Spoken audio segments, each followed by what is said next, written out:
Alors plongés en pleine Sailor Moon Mania, les Japonais accueillaient en cette fin d'année 1994 un jeu de baston exclusivement composé de combattantes plus ou moins courtes vêtues. Ces caractéristiques font que Seifeiku Densetsu Pretty Fighter n'a jamais quitté le Japon. Édité par Imagineer, il est l'œuvre du studio Genki, plus connu pour ses jeux de course urbaine que de baston. Le jeu aura droit à une suite sur Saturn un an plus tard. À qui s'adresse donc ce jeu? Aux fillettes comme on pourrait le penser de prime abord? Ou aux gros puceaux vicelards?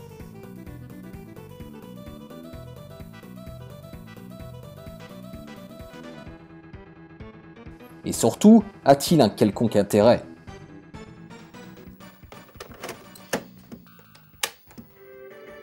Le menu révèle que le jeu est pauvre en contenu, puisqu'il ne se compose que d'un mode arcade, abusivement appelé Story, et d'un mode Versus.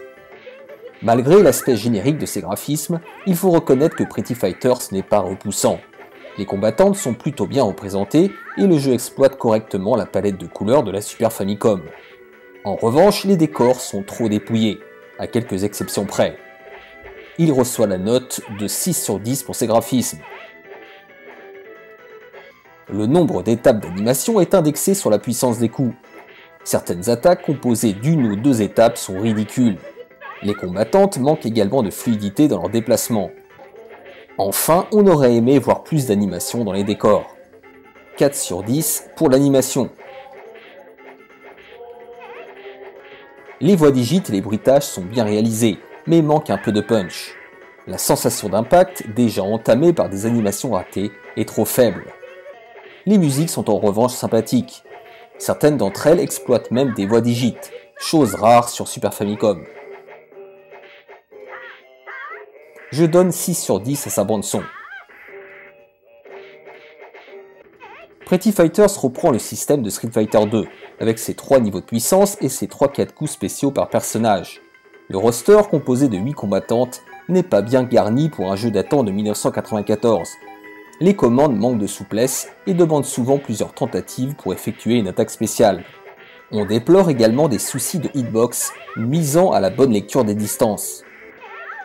Enfin, le CPU n'est pas d'une grande intelligence et se soumet trop souvent au bourrinage le plus éhonté. Le gameplay mérite un 4 sur 10. À un joueur, le jeu n'est pas bien difficile du fait des soucis d'IA évoqués plus haut.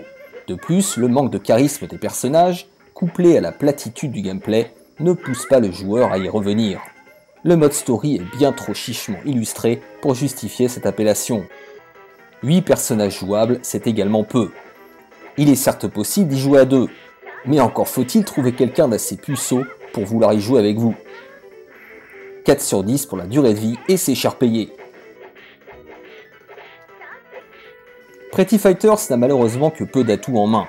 La relative beauté des graphismes est gâchée par l'animation hémiplégique des personnages et sa direction artistique sans âme.